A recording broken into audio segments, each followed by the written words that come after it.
Assalamualaikum warahmatullahi wabarakatuh. Kembali lagi kita di channel PDR kelas 5. Kali ini kita akan belajar tentang subtema 3 pembelajaran 4 dari tema 1.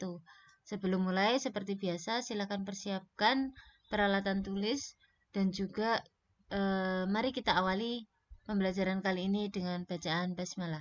Bismillahirrahmanirrahim. Nah, kita mulai dengan kita mengamati kapal ini. Ada yang tahu ini kapal apa? Ini adalah kapal khas dari Indonesia ya. Namanya adalah kapal pinisi. Ini kapal pinisi. Kapal pinisi adalah sebuah kapal layar kebanggaan masyarakat Sulawesi Selatan. Nah, kapal pinisi ini adalah kapal yang istimewa. Kenapa? Karena seluruh bagian kapalnya terbuat dari kayu dan dirangkai tanpa menggunakan paku. Kapal pinisi sendiri umumnya memiliki 2 tiang layar utama dan 7 buah layar. Seperti kita ketahui bahwa nenek moyang kita itu dikenal sebagai para pelaut yang ulung ya.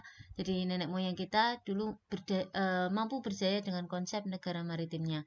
Maka sebagai generasi penerusnya kita juga harus bisa berjaya seperti nenek moyang kita. Nah, nanti kalian baca tentang kapal pinisi, kapal penjelajah dunia yang ada di buku BSE halaman 158 dan 159. Terus kalian tentukan ide pokok dari tiap-tiap paragraf yang ada di bacaan tersebut. Nah, ini peta Indonesia dengan berbagai kebudayaan yang ada di dalamnya. Kondisi geografis Indonesia yang berupa negara kepulauan mengakibatkan Indonesia memiliki beragam budaya. Budaya antara suku bangsa yang satu dengan suku bangsa yang lain berbeda-beda, seperti bahasanya berbeda, adat istiadatnya berbeda, tradisinya berbeda, sistem kepercayaan berbeda, dan sebagainya. Nah, apa saja sih ciri keragaman budaya lokal Indonesia? Ada 4 ciri keragaman budaya lokal Indonesia. Yang pertama adalah keragaman suku bangsa. Kita ketahui bahwa suku bangsa di Indonesia itu diklasifikasikan atau dikelompokkan menjadi 19 suku bangsa induk. Ciri yang kedua adalah keberagaman bahasa. Masing-masing suku di Indonesia memiliki bahasa khas yang berbeda satu sama lain. Yang ketiga, ciri keragaman budaya lokal Indonesia adalah keberagaman religi atau agama. Ada 6 agama yang diakui secara resmi oleh pemerintah, yaitu Islam, Katolik, Kristen, Hindu, Buddha, dan Konghucu. Dan ciri keragaman budaya lokal Indonesia yang keempat adalah keberagaman seni dan budaya. Ada banyak sekali bentuk keberagaman seni dan budaya. Salah satu wujud dari kesenian itu bisa berupa seni sastra, bisa berupa seni tari, bisa berupa seni musik, bisa berupa seni drama, ataupun seni rupa. Nah, apa dampak keberagaman dari segi kebudayaan? Karena kita memiliki beragam budaya, beragam kebudayaan, maka hal ini menimbulkan dampak atau akibat. Nah, apa saja akibatnya? Yang pertama, timbulnya beraneka ragam kebudayaan dan adat akibat pengaruh luar. Pengaruh luar di sini yang dimaksud adalah pengaruh dari bangsa luar, bangsa-bangsa yang datang ke Indonesia. Yang kedua, karena mudahnya pengaruh luar ke Indonesia, maka masyarakat Indonesia lebih mengenal budaya asing gitu. Jadi para pendatang yang berasal dari negara luar, mereka datang ke Indonesia dengan membawa kebudayaannya. Contoh, dulu pada zaman penjajahan Belanda, orang-orang Belanda datang ke Indonesia tentunya membawa kebudayaan mereka kan. Nah, hal itu mempengaruhi masyarakat Indonesia. Salah satu contohnya adalah cara berpakaian bangsa Indonesia. Kalau dulu sebelum kolonial, orang-orang Indonesia memakai pakaian adatnya masing-masing. Contoh orang Jawa memakai pakaian adat berupa kebaya. Namun setelah datang bangsa kolonial ke Indonesia, maka cara berpakaian pun sedikit berubah gitu. Jadi ada yang sudah mulai pakai apa namanya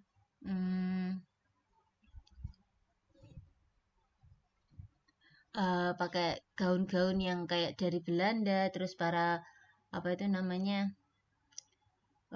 mempengaruhi cara berpakaian bahasa Indonesia. Itu contoh yang paling mudah. Contoh lainnya banyak. Ada dari musik misalkan dulu orang Indonesia itu alat musik kita itu adalah gamelan.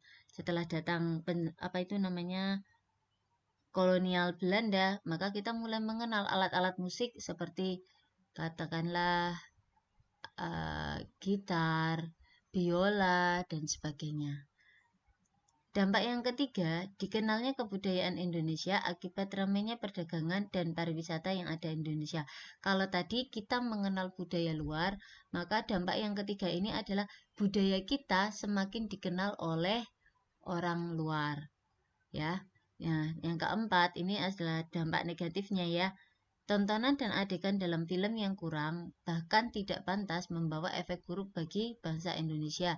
Jadi, budaya luar yang tidak pantas itu seharusnya tidak ditiru, tapi karena dampak dari keberagaman itu tadi, secara tidak langsung ada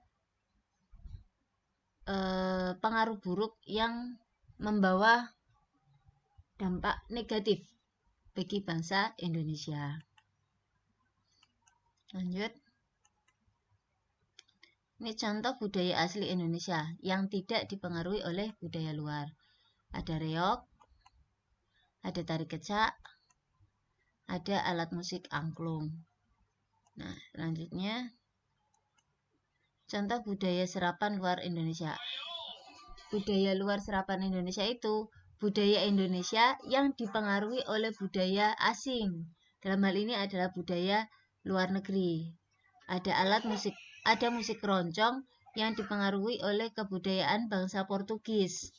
Ada barongsai yang dipengaruhi oleh kebudayaan Tiongkok. Ada pula tari cokek yang dipengaruhi oleh kebudayaan bangsa Tiongkok.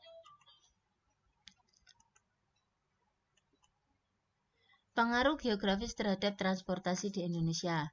Kalau kita lihat wilayah Indonesia yang sangat luas, itu kan berupa kepulauan ya dan disatukan oleh laut. Sehingga transportasi yang paling banyak digunakan untuk menghubungkan antar wilayah di Indonesia itu adalah transportasi laut dan udara. Jadi untuk memudahkan transportasi di Indonesia itu tidak hanya transportasi darat. Kita tidak bisa hanya mengandalkan transportasi darat karena wilayah Indonesia ini kan mayoritas berupa laut dan juga berupa kepulauan. Jadi untuk memudahkan transportasi yang paling banyak digunakan adalah transportasi laut dan udara. Nah ini, adapun jenis atau moda transportasi yang paling efektif adalah kapal laut dan pesawat terbang. Jika penyediaan dan penggunaan moda transportasi antar pulau memadai, maka hal ini akan sangat membantu kehidupan masyarakat. Nah, ini adalah peta jalur transportasi udara di Indonesia. Kalau di transportasi darat ada jalan raya, maka peta transportasi udara pun juga ada jalurnya, jadi tidak sembarangan begitu saja, harus sesuai dengan jalur transportasi yang ada seperti gambar ini. Nah, kalau tadi apa namanya transportasi udara, maka hal itu tidak bisa lepas dari yang namanya bandar udara. Ini ada beberapa contoh bandar udara yang ada di Indonesia. Yang pertama ada Bandara Soekarno-Hatta yang terletak di Provinsi Banten.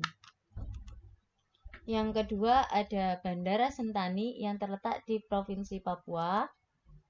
Ada Bandara Kuala Namu yang terletak di Medan, Sumatera Utara. Ada Bandara Sultan Hasanuddin yang terletak di Sulawesi Selatan. Ada Bandara Ngurah Rai yang terletak di Provinsi Bali. Nah, ini peta jalur pelayaran atau jalur laut ya. Peta jalur laut yang ada di Indonesia.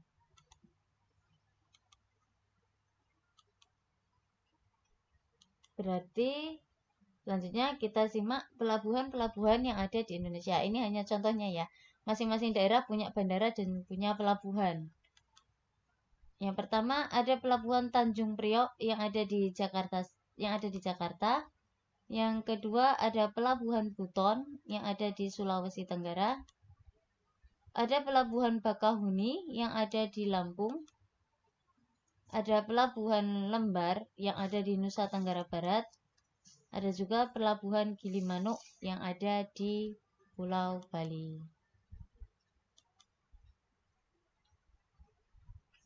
Selanjutnya, contoh kegiatan sehari-hari yang mencerminkan pengamalan nilai-nilai Pancasila.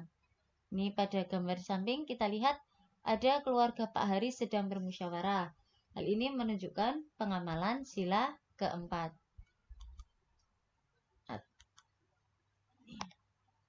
Pengambilan keputusan dengan cara musyawarah dapat dilakukan dimanapun, bisa di rumah, bisa di sekolah, maupun di masyarakat. Nah, demikian tadi materi pembelajaran untuk hari ini. Terima kasih atas perhatiannya. Jangan lupa tugas-tugas dikerjakan dan saya akhiri. Wassalamualaikum warahmatullahi wabarakatuh.